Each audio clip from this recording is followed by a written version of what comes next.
Mi madre me dijo que no me iba a regalar nada en mi boda, pero le regaló mi casa a mi hermana porque ella sí se va a casar con un blanco. Desde que tengo memoria, mi mamá siempre fue de esas personas que se sienten orgullosas de su raza. Así lo decía, con ese tono altanero y esa mirada que juzga sin necesidad de palabras. Nosotros somos blancos, mi amor. Con clase. No como los demás, solía repetirme de niña mientras alisaba su cabello frente al espejo o mientras me untaba bloqueador solar incluso en días nublados, como si el sol pudiera mancharle algo más que la conciencia. Crecí en un ambiente donde todo lo que no fuera rubio, católico, estadounidense y de apellido corto y anglosajón, era visto como menos. Al principio no me daba cuenta, lo normalicé como todo lo que uno aprende en casa. Pero cuando fui creciendo, cuando me fui relacionando con personas distintas, cuando empecé a cuestionar ese discurso envenenado con el que me criaron, fue imposible no ver lo podrido que estaba todo. Especialmente cuando conocí a Luis. Luis es moreno. Moreno como el café que mi madre toma cada mañana pero niega necesitar. Moreno como la tierra que le da de comer a medio país y que ella nunca ha pisado sin guantes. Moreno como el color de su desprecio. Cuando empecé a salir con él, al principio me lo callé. No por vergüenza, sino por estrategia. Ya sabía que cualquier cosa que se alejara de su molde sería criticada, desmenuzada y ridiculizada, y yo quería evitar la guerra mientras estaba descubriendo lo que era ser feliz sin miedo. Pero como todo, eventualmente se enteró. Y entonces se vino la tormenta. Me dijo que Luis parecía jardinero y que tenía cara de haber cruzado el río nadando. Que si lo que quería era tener nietos café con leche mejor que se lo dijera de una vez para preparar el testamento. Cada vez que lo mencionaba lo hacía con una mueca que mezclaba asco con desprecio. Una vez incluso me soltó que ojalá fuera una etapa. No lo era. Ni lo fue. Luis y yo nos comprometimos el año pasado, y aunque en ese momento ella fingió no estar ni feliz ni molesta, fue evidente que por dentro hervía. Lo que más me dolió no fue solo su racismo, sino como intentó disfrazarlo de preocupación. Decía cosas como es que no quiero que sufras discriminación o la familia del seguro no tiene nada para ofrecerte. Como si yo no pudiera ver que lo que más le dolía era que su hija estaba enamorada de alguien que no cumplía con su absurda fantasía de yerno rubio, protestante y criado en una fraternidad. Durante meses, cada conversación con ella se volvió una pelea camuflada. Nunca mencionaba a Luis por su nombre. Lo llamaba tu amiguito o el tipo ese. Si íbamos a su casa, lo ignoraba por completo, y si él le hablaba, respondía con monosílabos o comentarios pasivo-agresivos del tipo yo no estoy acostumbrada a esos acentos o en mi época, los hombres eran distintos. Luis, que es un hombre más paciente que un santo, intentó sobrellevarlo con educación. Sonreía, ayudaba a lavar los platos, intentaba conversar sobre temas neutrales, y por un tiempo pensé que eso bastaría para que ella lo aceptara. Pero no. Nunca fue suficiente. En medio de todo ese desprecio pasivo, había algo que me mantenía con algo de esperanza. Mi abuelo, el papá de mi mamá, había sido completamente distinto. Él sí conoció a Luis antes de morir, y lo adoraba. Decía que le recordaba a los amigos que había hecho en sus años de trabajo en el sur de California, en esas épocas donde ser amable y trabajador valía más que cualquier apellido. Cuando falleció, me dejó su casa. No un palacio, pero sí un hogar que cuidó con esmero toda su vida. Esa casa era mi lugar seguro. Un modesto chalet de 2 habitaciones con un porche precioso y un patio lleno de naranjos que él mismo plantó. Cuando me dejó las llaves en su testamento, lo hizo con una nota escrita a mano que decía, para que empieces tu vida en paz, con amor y sin miedo. Atesoré esa nota como un escudo invisible. Y por eso lo que pasó después me rompió por dentro. Un mes antes de mi boda, mientras planeaba los últimos detalles con Luis y pensaba en cómo organizaríamos la mudanza a esa casa, la misma donde planeábamos criar a nuestros hijos y quizás adoptar un perrito. Mi madre me dijo que había malas noticias. Me llamó una noche con ese tono falso que usa cuando quiere sonar preocupada, pero en realidad está disfrutando. Me dijo, necesito que vengas a casa, hay algo importante que hablar. Es sobre la propiedad. Fui al día siguiente, pensando que tal vez había surgido un problema con los impuestos, o que había aparecido algún trámite legal pendiente del abuelo. Pero cuando llegué, me encontré con Alicia, mi hermana menor, llorando de emoción mientras sostenía un juego de llaves nuevas. Mi madre, sentada como si fuera la reina del puto castillo, me soltó sin ningún tipo de remordimiento: he decidido transferirle la casa a tu hermana. Ella sí va a casarse con un blanco. Con un hombre que viene de buena familia. Tú elegiste tu camino, y eso viene con sus consecuencias. Alicia no dijo nada. Solo bajó la cabeza como si todo esto fuera un malentendido, pero no soltó las llaves ni una sola vez. Me quedé helada. Sentía que el mundo se me venía encima. Ni siquiera sabía cómo responder. No entendía cómo podía haber hecho eso si la casa estaba a mi nombre, si era mía legalmente.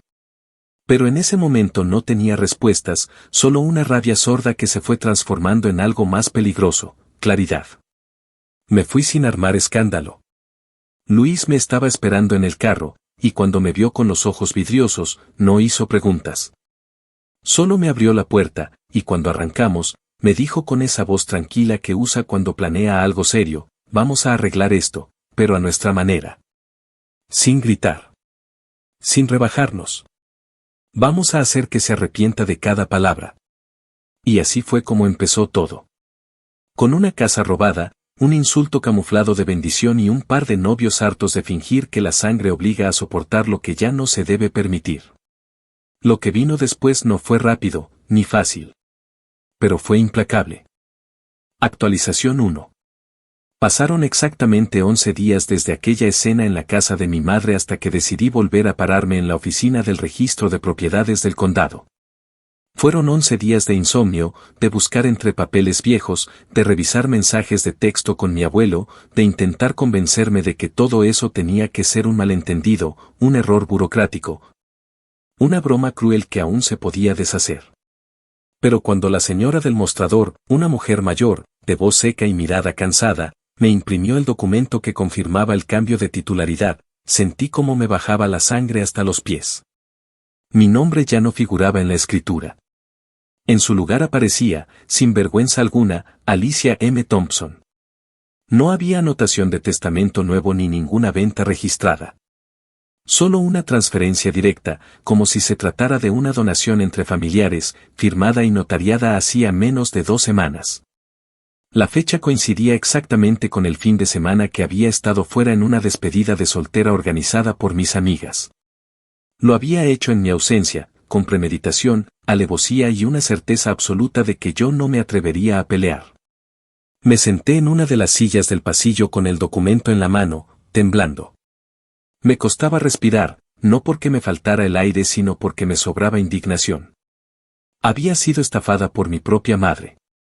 Una mujer que me juró que siempre me protegería, que me crió con discursos religiosos sobre el respeto, la integridad y la importancia de la familia. La misma mujer que se atrevió a quitarme lo único que me dejó mi abuelo, ese pedazo de mundo que él quiso que fuera mi refugio. Respiré hondo varias veces y llamé a Luis. Le conté todo de un tirón. No me interrumpió, solo me escuchó en silencio y al final me dijo, con esa forma suya de hablar sin perder el temple: tranquila, esto no se queda así. Pero vamos a hacerlo bien. No vamos a caer en su juego.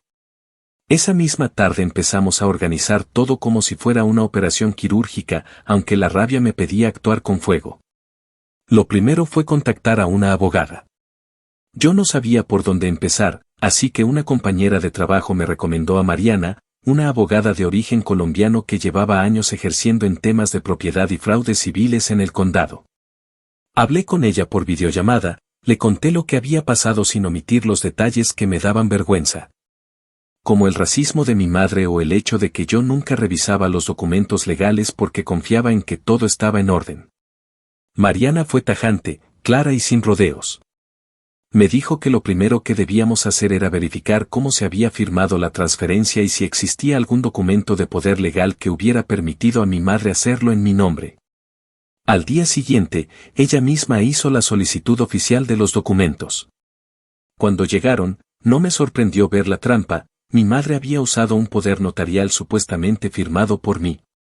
Una firma que no era mía. Una firma falsificada con tinta azul y una fecha falsa puesta a mano, con letra temblorosa. Y el notario que avalaba ese papel era nada más y nada menos que el hermano del pastor de su iglesia. Todo estaba arreglado. Todo fríamente planeado.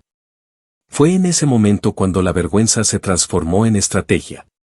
Mariana me explicó que teníamos lo necesario para demandar por fraude, falsificación de firma y transferencia ilícita de propiedad. Que además podíamos incluir al notario en la demanda. Pero que antes de eso, necesitábamos recolectar todo lo que demostrara no solo la falsedad del documento, sino la intención maliciosa de quien lo presentó. No bastaba con demostrar que no era mi firma, había que probar que mi madre sabía lo que estaba haciendo y que había un patrón de desprecio, discriminación y manipulación detrás. Ahí fue cuando recordé todos los mensajes, todos los audios de voz que mi madre me había mandado. Las veces que me insultó por estar con Luis. Las veces que se burló de su color de piel, de su origen, de su apellido. Empecé a buscar en mi teléfono como una arqueóloga del dolor, reencontrándome con cada frase cargada de odio. Luis, que estaba sentado a mi lado con una libreta, me iba ayudando a organizarlos en carpetas. Aquí dice que no le vas a dar nietos de verdad, me recordó, mientras archivaba un audio donde mi madre literalmente decía, Alicia tendrá hijos que parezcan personas, no como los tuyos que van a salir con esa mezcla. Ya tú sabes. Lo dijo así, riéndose, como si fuera un chiste. También recurrí a una prima con la que solía tener buena relación antes de que se pusiera del lado de mi madre en todo este teatro. Ella, quizás por culpa o por venganza, me envió varios pantallazos de conversaciones en el grupo familiar donde mi madre se jactaba de haber hecho lo correcto al quitarme la casa. En uno de los mensajes decía, textualmente, no voy a permitir que la casa de mi padre se llene de tortillas y acentos raros. Esa propiedad tiene historia. Sentí arcadas al leerlo. Luis no dijo nada, solo apretó los labios y tomó una foto del mensaje. Todo eso, sumado al testamento original del abuelo, la escritura inicial con mi nombre, las fotos del correo donde él me enviaba las llaves, los videos que teníamos aún guardados de cuando remodelamos partes de la cocina.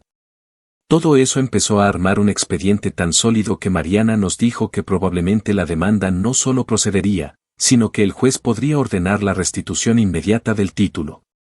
Pero que no debíamos confiarnos. Los jueces también tienen prejuicios, me dijo. Por eso hay que dejar todo tan claro que ni un racista pueda ignorarlo. Esa misma semana se presentó la demanda formal en la corte. Luis y yo firmamos los documentos, nos tomamos una foto frente al edificio, no para redes, sino para nosotros, para recordar ese momento donde dejamos de llorar y empezamos a pelear, y nos fuimos a casa en silencio. No era un silencio incómodo, era uno de esos silencios donde uno respira por fin después de tanto ruido. Esa noche, mientras cenábamos arroz con frijoles y pollo al limón, Luis me miró y dijo, esta casa que nos quieren quitar va a ser el principio de algo más grande. Si ellos quieren jugar sucio, nosotros vamos a responder con la verdad. Pero se van a arrepentir de haber creído que podían pisarnos.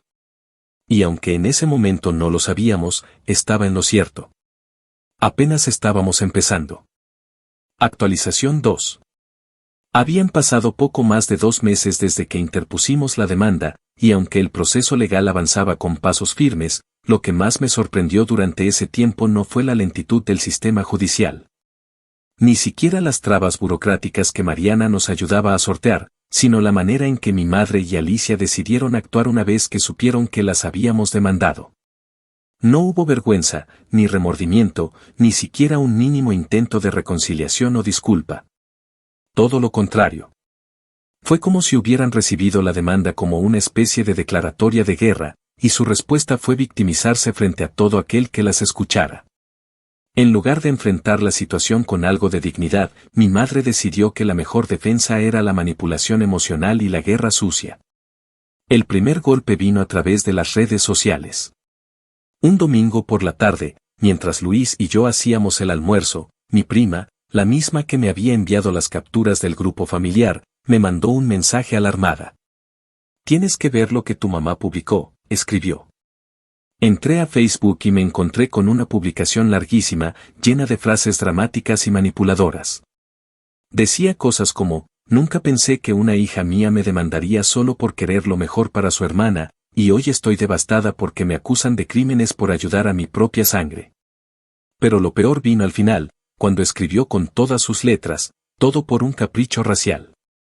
Porque me niego a aceptar que se arrastre con un hombre que ni papeles tiene y que viene de quién sabe dónde. Perdón por querer nietos que no tengan que ser mirados como delincuentes por la calle.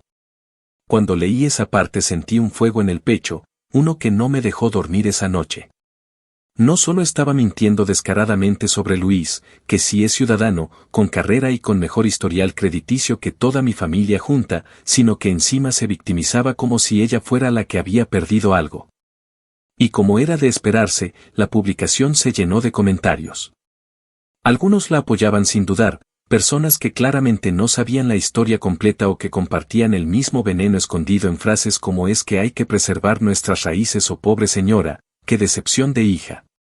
Otros, muy pocos, se atrevían a cuestionarla, pero ella los bloqueaba o les respondía con rabia pasiva, diciendo cosas como yo sé lo que viví, nadie más tiene derecho a opinar. Luis me pidió que no respondiera. Me dijo que ese tipo de cosas eran temporales, pero las pruebas que estábamos reuniendo eran permanentes. Y tenía razón. Mientras mi madre lloriqueaba en redes, nosotros seguíamos trabajando con Mariana para fortalecer el caso. Fue ella quien nos sugirió que verificáramos si había alguna forma de demostrar ocupación indebida, especialmente porque Alicia estaba viviendo en la casa como si fuera suya. Ahí fue cuando recordé que, tras la muerte de mi abuelo, él mismo había instalado cámaras de seguridad conectadas a un sistema de correo electrónico, y que nunca se había cambiado el acceso.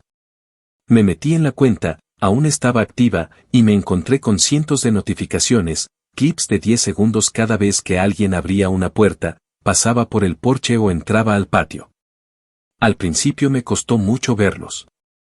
Ver a Alicia cruzando la puerta con su prometido, decorando la sala, organizando cenas como si se tratara de una propiedad que habían comprado con su esfuerzo. En un video aparecía mi madre llevando cortinas nuevas, en otro Alicia movía cajas con platos, y en otro aún más reciente celebraban una especie de brunch familiar con amigos suyos, riéndose, brindando en la cocina donde yo había ayudado a mi abuelo a instalar el fregadero nuevo antes de que enfermara. Era una invasión a mi historia, a mi memoria, a mi derecho. Luis me pidió que no borrara nada. Guardamos todos los videos en una carpeta compartida con Mariana, y ella nos confirmó que eran valiosísimos como evidencia.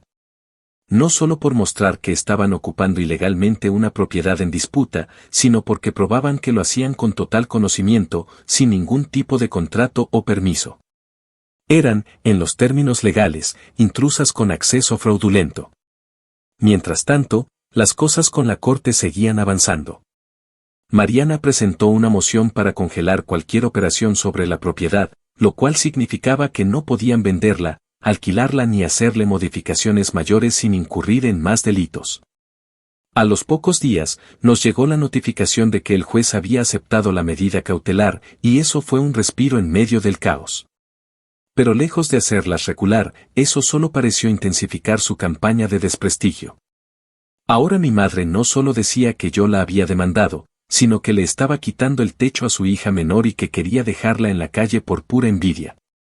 Un amigo de la familia me escribió en privado, confundido, preguntando si todo eso era cierto. Le respondí con un PDF que Mariana había preparado con una línea de tiempo y pruebas clave. No supe si le creyó a ella o a mí, pero no volví a tener noticias suyas. En medio de todo eso, hubo un momento que me marcó más de lo que esperaba. Fue un día que pasé cerca de la casa para recoger unos documentos en el vecindario y me detuve frente al porche. Era mi casa, legalmente aún no era, pero ahí estaba Alicia sentada con su prometido, tomando vino blanco y riéndose como si fuera una película barata. No me vieron. Me quedé dentro del auto, observando en silencio mientras recordaba a mi abuelo en ese mismo lugar, contándome historias sobre cómo construyó cada rincón con sus manos. Sentí una mezcla de dolor y rabia que me dejó sin aire. Pero también supe, en ese instante, que no iba a parar. que ellas habían tomado algo que no les pertenecía y que yo no iba a quedarme con los brazos cruzados. Esa noche, Luis me abrazó en silencio mientras veíamos otra tanda de clips de seguridad. Le dije que me sentía rota por dentro, que no entendía cómo una madre podía hacer algo así. Él me respondió sin pensarlo demasiado, porque nunca fue una madre, solo fue alguien que creía tener poder sobre ti. Pero eso se acabó. Y en esa frase, dicha sin dramatismo, encontré algo de consuelo. Estábamos armando un caso sólido. Teníamos pruebas, una abogada que no aflojaba y un juez que ya había empezado a ver las mentiras por lo que eran. Pero sobre todo, teníamos algo que ellas no, ¿verdad? Y aunque doliera, aunque me arrancara pedazos de confianza que tal vez nunca recupere, sabía que esta vez no iban a salirse con la suya. Había demasiado en juego. Y no me refería solo a una casa. Me refería a la dignidad. A la memoria de mi abuelo. Y a ese futuro que Luis y yo estábamos decididos a construir, sin importar cuánto veneno tuvieran que escupir para intentar frenarnos. Actualización 3. Casi 5 meses después de haber iniciado todo el proceso, finalmente llegó el día de la primera audiencia formal. La fecha había sido postergada 2 veces por tecnicismos absurdos, una vez porque el notario no se presentó alegando enfermedad y otra porque el abogado de mi madre pidió más tiempo para revisar las pruebas. Pero esa mañana no hubo más evasivas. La audiencia era real, oficial, inevitable. Me desperté antes que la alarma, con el estómago apretado y una mezcla de nervios y furia que no me dejaban ni tragar el café. Luis, que siempre ha tenido un sexto sentido para entender mis emociones sin que yo las diga, no me dijo nada mientras me vestía. Solo me acarició el hombro con suavidad antes de salir y me dijo que hoy no íbamos a ir a perder, sino a recordarles que no todo el mundo se deja pisotear en silencio. Llegamos al tribunal unos 40 minutos antes de la hora estipulada. Mariana ya estaba allí, impecable, con una carpeta azul llena de documentos y esa mirada aguda suya que siempre me recordaba que las cosas estaban bajo control. Cuando se acercó para saludarnos, me habló con esa calma técnica que había aprendido a admirarle, me explicó el orden de los argumentos, cómo debíamos comportarnos. Que debíamos evitar decir si éramos llamados a testificar y, sobre todo, que no reaccionáramos ante provocaciones. Porque, y eso lo dijo con una certeza escalofriante, mi madre iba a provocarnos. No se equivocó. A las 9 en punto apareció mi madre. Entró al edificio como si fuera la viuda de algún héroe nacional, vestida de negro, con un sombrero enorme que parecía de película antigua, lentes oscuros y un rosario enredado entre las manos. Como si el mismísimo Vaticano la hubiera enviado a representar la santidad en la tierra. Detrás de ella, caminando con expresión ensayada de angustia, venía Alicia, con un vestido blanco que parecía sacado de una boda civil y un cuaderno en la mano, como si fuera a dar un testimonio digno de un reality show. Y, por supuesto, también estaba el notario, un tipo nervioso, bajo, de corbata torpemente ajustada, con la frente empapada antes siquiera de entrar a la sala. Al vernos, mi madre frunció los labios con ese gesto contenido que usaba cuando intentaba no maldecir en público. No me saludó. No le dije ni una palabra. La sala era pequeña, sin mucho público.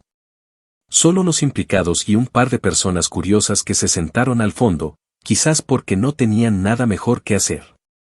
El juez era un hombre ya entrado en los 60, con una expresión que no toleraba estupideces. Cuando abrió la sesión, pidió que cada parte expusiera su caso. Mariana fue la primera.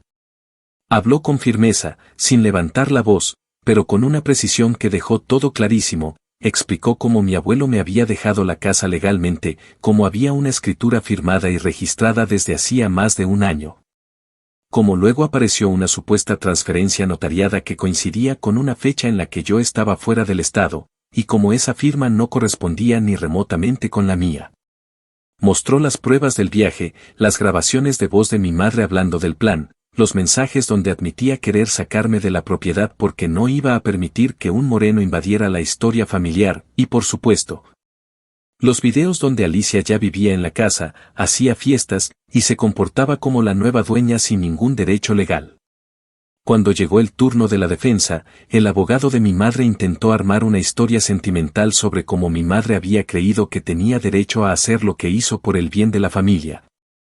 Que yo había dejado la casa abandonada, y que todo era un malentendido familiar que se había escalado innecesariamente. Mi madre, en su declaración, lloró. O al menos hizo todo lo posible por parecer que lloraba. Dijo cosas como que yo me había alejado desde que conocí a ese hombre, que el abuelo nunca hubiera querido ver la casa llena de gente extraña. Y que simplemente tomó la decisión de poner a Alicia como nueva dueña porque tenía miedo de que la propiedad se perdiera. Lo dijo sin vergüenza, sin ni siquiera pestañear. Alicia, por su parte, afirmó que no sabía nada de la ilegalidad del traspaso, que su madre le dijo que era una donación autorizada y que ella solo confió. Pero lo que de verdad cambió el tono de la audiencia fue el momento en que Mariana pidió reproducir uno de los audios. En el clip, grabado en una reunión familiar meses atrás, mi madre decía con voz clara y sin saber que la estaban grabando: voy a quitarle esa casa antes de que meta primitos color café en el vecindario. Ya es suficiente con los que hay por aquí. Eso era de mi padre, no para que lo conviertan en chiquero de tortillas. Cuando sonó esa frase en la sala, el silencio fue absoluto. El juez levantó una ceja, pausó la grabación y dijo simplemente: eso es todo por hoy. Necesito revisar este caso con más detenimiento. No hizo falta más. La abogada de mi madre pidió permiso para hablar y fue rechazada. El juez se levantó sin dar más explicaciones, pero antes de irse dejó una advertencia clara: que si alguno de los implicados intentaba alterar o disponer de la propiedad en disputa mientras el proceso seguía en curso, se expone a consecuencias penales inmediatas. Salimos de la sala sin ganas de hablar. Mariana nos dijo que esa grabación había sido un punto de quiebre. Que era evidente para cualquiera, incluso para un juez tradicionalista como ese, que aquí no se trataba de un simple conflicto familiar, sino de una acción claramente motivada por prejuicio, abuso de poder y falsificación. Nos dijo que el siguiente paso era una audiencia definitiva donde, con suerte, se emitiría una orden para revertir la transferencia y posiblemente llevar el caso a una instancia penal si el juez lo consideraba pertinente. Luis, siempre sobrio, me tomó la mano y me dijo que no debíamos cantar victoria todavía. Pero cuando subimos al carro y me miré en el espejo retrovisor, me di cuenta de que, por primera vez en meses, mis manos no temblaban. La ansiedad seguía ahí, sí, pero bajo control. Ya no era un río desbordado, era una corriente canalizada, lista para fluir donde hiciera más daño. En el camino de regreso, Alicia me escribió. Me mandó un mensaje de texto que decía: ¿de verdad nos odias tanto? Me quedé mirando el teléfono varios segundos antes de responder. Le contesté sin rabia, sin ironía, sin necesidad de justificar nada: no los odio. Pero un día vas a entender que la justicia se ve muy parecida al rencor cuando se aplica con firmeza. Me dejó en visto. Y con eso, supe que el juego ya no era suyo. Ni de mi madre. Por primera vez en mucho tiempo, el tablero estaba en nuestras manos. Y lo íbamos a usar. Actualización 4. 11 meses después de haber iniciado la demanda, y tras múltiples audiencias, documentos cruzados, testimonios, medidas cautelares y jugadas sucias de parte de mi madre y Alicia. Finalmente recibimos la notificación oficial: la corte había fallado a mi favor. La escritura que traspasaba mi casa a nombre de Alicia fue declarada nula, y el juez ordenó que el registro de propiedad fuera corregido de inmediato para devolverme la titularidad. La resolución fue tajante. No hubo espacio para dudas ni ambigüedades. En palabras textuales del documento, se establecía que la transferencia había sido realizada de forma fraudulenta, con firma falsificada y con intención maliciosa por parte de quien se presentó como poseedor de un poder notarial no autorizado.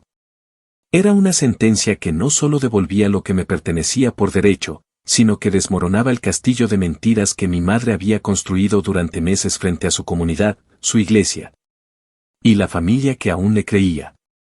Pero eso no fue lo más fuerte. Lo más demoledor fue que el mismo fallo incluyó una copia certificada de la grabación que habíamos presentado y autorizó al fiscal del condado a abrir una investigación penal contra ella y contra el notario que firmó los papeles. Esa parte fue inesperada. Mariana nos había dicho que existía la posibilidad, pero nunca lo garantizó porque el sistema legal suele ser cuidadoso con este tipo de delitos si se dan dentro de una familia. Sin embargo, la combinación entre el documento falsificado, las pruebas de discriminación, los mensajes ofensivos y la ocupación indebida de la propiedad por parte de Alicia, documentada con más de 80 clips de las cámaras de seguridad, terminó pesando lo suficiente como para que el juez declarara que había mérito para que se investigara la conducta de ambos bajo la figura de fraude agravado con afectación patrimonial y motivación discriminatoria. No eran solo palabras rimbombantes. Era real. Era penal. Y podía escalar muy, muy alto. Cuando me enteré, no supe si reír o llorar. Llevaba tanto tiempo resistiendo, aguantando insultos, miradas, mentiras públicas y silencios dolorosos de familiares que me dieron la espalda, que en ese momento lo único que sentí fue una especie de vacío.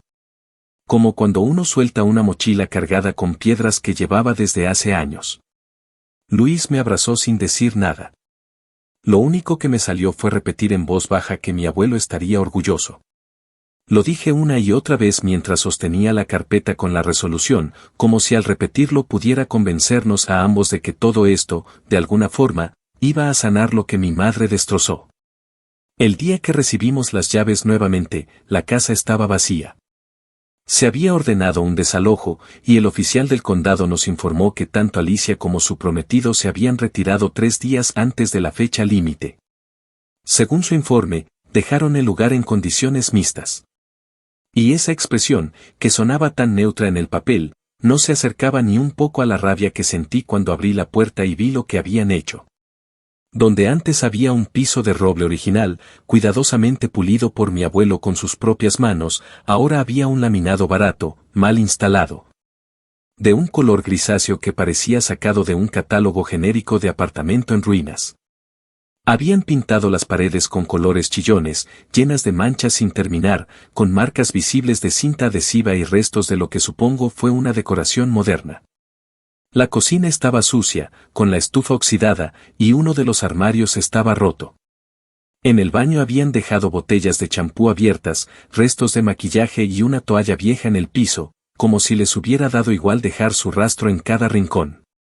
Luis, que siempre ha sido mucho más sereno que yo, se quedó de pie en la sala, mirando en silencio. Yo caminé directo al pequeño cuarto donde mi abuelo solía leer sus periódicos y al entrar vi que habían arrancado una repisa empotrada. Me arrodillé frente a la pared rota y ahí, al fondo, vi que aún quedaba una pequeña marca con la letra T que mi abuelo había tallado con un destornillador, en referencia a nuestro apellido. Fue entonces cuando se me rompió algo por dentro. No lloré, pero me senté en el piso y me quedé mirando esa letra como si fuera lo único que seguía intacto. Esa letra, simple y solitaria, era todo lo que quedaba del cariño de alguien que realmente me había amado sin condiciones. A las pocas semanas, Mariana presentó la demanda complementaria por daños a la propiedad y ocupación ilegal. Incluimos facturas estimadas para la reposición del piso original, pintura, restauración de carpintería y limpieza profunda. También se incluyó la solicitud de que Alicia fuera obligada a cubrir los costos legales derivados de su defensa en el proceso civil. Al menos en la parte proporcional que correspondía por haber aceptado la escritura fraudulenta. Pero eso no fue lo más importante. Lo más interesante fue lo que Mariana propuso y que el juez aprobó, una disculpa pública. No una genérica, no una nota firmada en privado. Se exigió que, en virtud del daño reputacional causado por las publicaciones falsas de mi madre en redes sociales, Alicia redactara una disculpa escrita, bajo supervisión legal. Y que fuera publicada en la misma cuenta desde donde me había difamado, con los mismos filtros activados y el mismo alcance posible. El juez no solo lo aprobó, lo ordenó con carácter de cumplimiento obligatorio. De no hacerlo, quedaría como antecedente de desacato. Cuando Alicia publicó la disculpa, porque lo hizo, claro que lo hizo, no le quedaba de otra, fue como presenciar el derrumbe de una fachada cuidadosamente maquillada. El texto, lleno de frases vacías pero con lenguaje jurídico que dejaba clara la obligación, decía que lamentaba haber usurpado una propiedad que no le correspondía, que reconocía la titularidad legal a mi favor. Y que pedía disculpas públicas por cualquier daño causado tanto material como moral. Fue una escena patética. Varios de sus amigos comentaron con frases como ¿qué pasó, amiga? No entiendo nada o esto es sarcasmo o real, pero nadie respondía. En menos de una hora, la publicación fue compartida por varias personas que antes la habían apoyado y que ahora querían entender qué carajos había pasado. Fue la primera vez que su prometido eliminó su foto de perfil conjunta. Fue la primera vez que mi madre dejó su cuenta inactiva por varios días. Y fue también la primera vez que sentí que la verdad, aunque tarda, llega con fuerza. Esa semana me enteré, a través de una fuente del condado, que mi madre había sido retirada de su rol como organizadora de eventos en la iglesia local. Al parecer, varios miembros de la comunidad latina se habían quejado formalmente de sus comentarios racistas luego de que alguien anónimo, compartiera la grabación de la audiencia junto con fragmentos de sus publicaciones previas. Me enviaron una copia del comunicado donde el pastor pedía prudencia y reflexión, y se mencionaba que algunas figuras visibles de la congregación han decidido tomar un descanso para evaluar su rol en la comunidad. Era un castigo tibio, sí. Pero era algo. Era un golpe directo a su ego, a esa imagen falsa de mujer cristiana, pura, víctima del desorden familiar, que tanto había cultivado. Desde entonces, la casa quedó en silencio. Luis y yo no nos mudamos. No queríamos seguir nuestras vidas en un lugar tan contaminado de traición. La propiedad fue evaluada por un agente inmobiliario que nos confirmó que, con algunas renovaciones, podía venderse por casi el doble de lo que había costado cuando mi abuelo la compró. Decidimos venderla, y mientras tanto, nos quedamos en nuestro apartamento de siempre, donde cada rincón tiene historia, pero ninguna marcada por la amargura. Lo que habíamos ganado no era solo legal. Habíamos ganado terreno emocional, habíamos reclamado algo que nos intentaron arrebatar con odio, con mentiras, con arrogancia. Y ahora, con cada paso que dábamos hacia adelante, sabíamos que no importaba cuánto ruido hicieran allá atrás. Ellas ya no decidían más sobre nosotros. Nunca más. Actualización 5. 14 meses después del primer día en que pisamos el tribunal con pruebas en la mano y el corazón a medio sanar, llegó el desenlace que marcó, con tinta firme y sin espacios para nuevas interpretaciones, el cierre legal de esta guerra familiar. La audiencia final se desarrolló sin público, sin prensa, sin drama televisivo, pero con una contundencia que ni mi madre ni el notario pudieron evadir. El jurado deliberó poco más de 3 horas y regresó con una resolución clara: culpables. Culpables de falsificación de firma, de uso fraudulento de documento notarial y de traspaso doloso de propiedad privada con la intención de causar un perjuicio material y emocional. Mi madre, esa mujer que se autoproclamaba víctima, mártir y mártir otra vez, recibió una sentencia de libertad condicional de 18 meses, supervisada y con la obligación de pagar una multa significativa. El monto no era descomunal, pero sí lo suficiente como para vaciar las cuentas de ahorro que tanto presumía tener para emergencias familiares. Emergencia familiar fue, aunque no como ella lo imaginaba. El notario, en cambio, corrió con menos suerte. Su licencia fue revocada inmediatamente. Se le abrió un proceso disciplinario a nivel estatal y, además, enfrentó cargos federales por violar las leyes que rigen su práctica. Durante su última declaración, trató de limpiar su imagen diciendo que confiaba plenamente en la señora y que actuó de buena fe, pero nadie se tragó ese cuento. Las fechas, la firma mal imitada, la falta de validación presencial, todo se acumuló en su contra como ladrillos sobre su propia tumba profesional. Mariana, impecable hasta el último minuto, solo pidió que el fallo se notificara oficialmente al registro notarial estatal para evitar futuras reincidencias. El juez lo aprobó sin dudar. Fue un golpe seco, rápido, definitivo. El mismo tipo de golpes que mi madre nunca pensó que llegaría a recibir. Porque claro, para ella todo esto era asunto doméstico, como dijo una vez ante la policía, con esa voz condescendiente que usaba cuando creía tener el control. Después del fallo, salí del edificio con Luis sin decir nada durante varios minutos. Estábamos estacionados frente al mismo árbol donde habíamos parado aquel día que presentamos la demanda por primera vez. Lo recuerdo porque esa tarde, mientras esperábamos la hora para entrar, una ardilla se metió en el motor del carro de la jueza auxiliar y causó un pequeño alboroto. Esta vez, el silencio era distinto. No era incómodo. Era un silencio lleno de peso, de historia, de cansancio, pero también de cierre. Luis me miró y dijo que, aunque la justicia no siempre sanaba las heridas, al menos dejaba claro quién las provocó. Tenía razón. Las cicatrices estaban ahí. Pero ya no eran abiertas. Ya no sangraban. En paralelo, nuestra demanda civil contra Alicia había sido resuelta con un acuerdo. Su abogado, un hombre joven con cara de haberse arrepentido 1000 veces de aceptar ese caso, propuso cubrir los gastos de restauración de la casa y una indemnización simbólica que, para ser honestos, no alcanzaba a compensar ni la mitad del daño emocional, pero sí bastaba para dejar sentada una verdad legal, que ella ocupó un bien que no le pertenecía, que consintió un traspaso ilegal y que participó activamente en su usufructo. El juez que llevaba ese expediente, más pragmático que emocional, validó el acuerdo con una última condición, que la indemnización incluyera una cláusula de no repetición, lo que implicaba que Alicia no podía volver a disputar legalmente la titularidad de la casa, ni por medios directos ni a través de terceras personas. Básicamente, la sellaron legalmente para siempre fuera de ese asunto. Y aún así, lo que más peso tuvo, lo que más la aplastó, aunque no lo admitiera, fue la disculpa pública que tuvo que redactar, leer en voz alta y publicar. El día que se presentó a cumplir con esa orden, lo hizo con cara de derrota. No hubo cámaras, no hubo testigos más allá del secretario del tribunal y Mariana, que se encargó de verificar cada palabra para que ninguna parte fuera omitida o suavizada.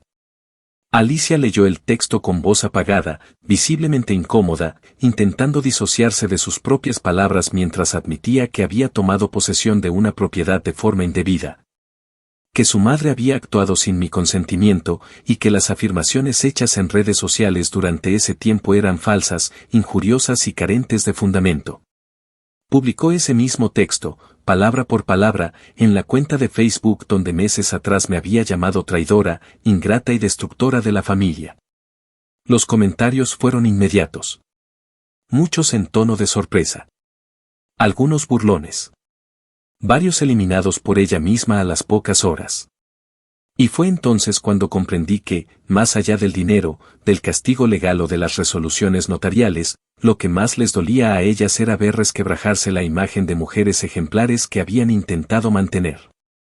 Porque ellas no estaban preparadas para enfrentar la verdad en público. Estaban acostumbradas a esconderla entre los muros de la casa familiar, entre sus amigas de iglesia, entre los silencios cómplices de los parientes que preferían evitar el conflicto. Pero esta vez no hubo escondite. Esta vez tuvieron que decirlo con sus propias bocas, que mintieron, que manipularon, que se aprovecharon de la sangre compartida para intentar robar. Después de ese último trámite, Luis y yo volvimos a la casa una vez más, esta vez con el propósito de preparar todo para su venta. Ya no era un hogar, ni un símbolo. Era solo una propiedad. La restauramos con cuidado, devolvimos los colores originales, reparamos las grietas, recuperamos el piso con madera reciclada de una tienda artesanal mexicana que nos recomendó un amigo de Luis. Y cuando estuvo lista, la pusimos en el mercado. Tardó apenas 3 semanas en venderse. El comprador fue una pareja joven, latina, con un hijo pequeño que se emocionó al ver los naranjos en el patio. Me pidieron que si podía contarles un poco de la historia de la casa, y por un momento dudé. Pero luego les hablé solo de mi abuelo.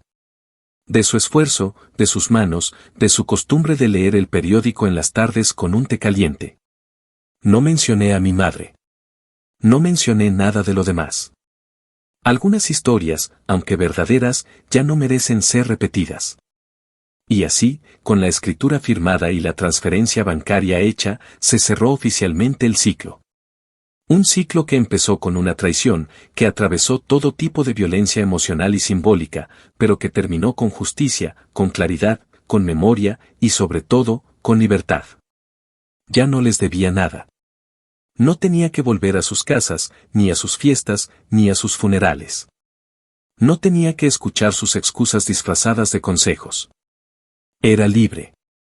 Por primera vez en mucho tiempo, completamente libre. Actualización final. 18 meses después de haber dado el primer paso hacia lo que en ese entonces parecía una lucha imposible, firmamos la venta de la casa y abordamos un vuelo sin fecha de retorno. Dejamos atrás no solo una dirección postal, sino un país donde la sangre a veces pesa más que la justicia, donde los apellidos tienen más valor que la decencia, y donde, por años, intenté complacer a una mujer que nunca me quiso por quien soy, sino por cómo ella quería que yo fuera. Luis y yo hicimos nuestras maletas sin apuros, sin rituales dramáticos ni lágrimas de película, y con cada objeto que empacábamos, íbamos también enterrando la última migaja de culpa, miedo y obediencia que nos había mantenido atados a esa versión torcida de familia que mi madre defendía a gritos pero traicionaba con cada gesto. Nos mudamos a México, no por impulso ni por despecho, sino porque era el único lugar que sentíamos verdaderamente nuestro. Luis había crecido entre Nayarit y Jalisco, y aunque toda su vida profesional la había hecho en Estados Unidos, su conexión con sus raíces era tan honesta como profunda. Cuando me preguntó si estaba dispuesta a empezar de cero allá, le dije que sí sin pensarlo. No por seguirlo, sino porque yo también necesitaba construir un futuro lejos del eco constante de una madre que solo supo amar bajo condiciones absurdas. Compramos un terreno en la Riviera Nayarit con parte del dinero de la venta de la casa y el resto lo invertimos en algo que habíamos soñado durante años pero que parecía imposible mientras vivíamos bajo la sombra de su racismo. Una pequeña posada ecológica frente al mar. Luis se encargaría de la parte estructural, yo del diseño y la gestión. Nada lujoso, pero sí auténtico. Nuestro. El proceso de adaptación fue más sencillo de lo que muchos imaginan. No por falta de dificultades, sino porque cuando uno deja atrás todo lo que le hacía daño, hasta el esfuerzo más grande se siente como libertad. Encontramos amigos, comunidad, una red de apoyo que nació sin apellidos en común pero con respeto sincero. Por primera vez, nadie me preguntaba de dónde era mi esposo, ni me decían que hablaba muy bien inglés para ser moreno, ni cuestionaban por qué mi apellido no era igual al de mi pareja. Por primera vez, éramos simplemente una pareja más, con planes, con días buenos y días malos, pero sin tener que justificar quiénes éramos cada vez que entrábamos a una habitación. Un día cualquiera, ya con la estructura de la posada casi lista y con las primeras reservas confirmadas por internet, recibí una llamada de mi madre. No reconocí el número, pero contesté por pura curiosidad. Su voz sonaba más débil, no tanto físicamente, sino como si el disfraz con el que solía esconderse se hubiera desgastado. Me dijo que quería hablar, que lo pasado debía quedar atrás y que la familia es la familia, después de todo. Me quedé en silencio varios segundos antes de responder. Ella no pidió disculpas. No reconoció ninguna de las cosas que hizo. No mencionó el fraude, ni las mentiras, ni los insultos. Solo hablaba como si el tiempo borrara automáticamente los daños, como si pudiera saltarse la parte de la historia donde destruyó todo. Me preguntó si podía venir a visitarnos, si aún había lugar para arreglar las cosas. Su tono no era esperanzado, era más bien una súplica disfrazada de amabilidad. Como si no tuviera ya a nadie más que le respondiera las llamadas. Me habló de cómo Alicia y su prometido se habían ido del país, de cómo la iglesia la había dejado de invitar a eventos, de cómo algunos familiares ya no le contestaban los mensajes. Quería consuelo, no perdón. Y mucho menos, responsabilidad. Le respondí sin elevar la voz, sin gritar, sin rencor, pero con una claridad que ella nunca había sabido manejar. Le dije, tú me dijiste que yo me buscaba mi destino por elegir a un hombre como Luis. Pues eso hice. Me lo busqué. Y ahora vivo en paz. Tú elegiste el tuyo. Quédate con él. No hubo insultos, no hubo dramatismo. Solo colgué. Y cuando colgué, no sentí culpa.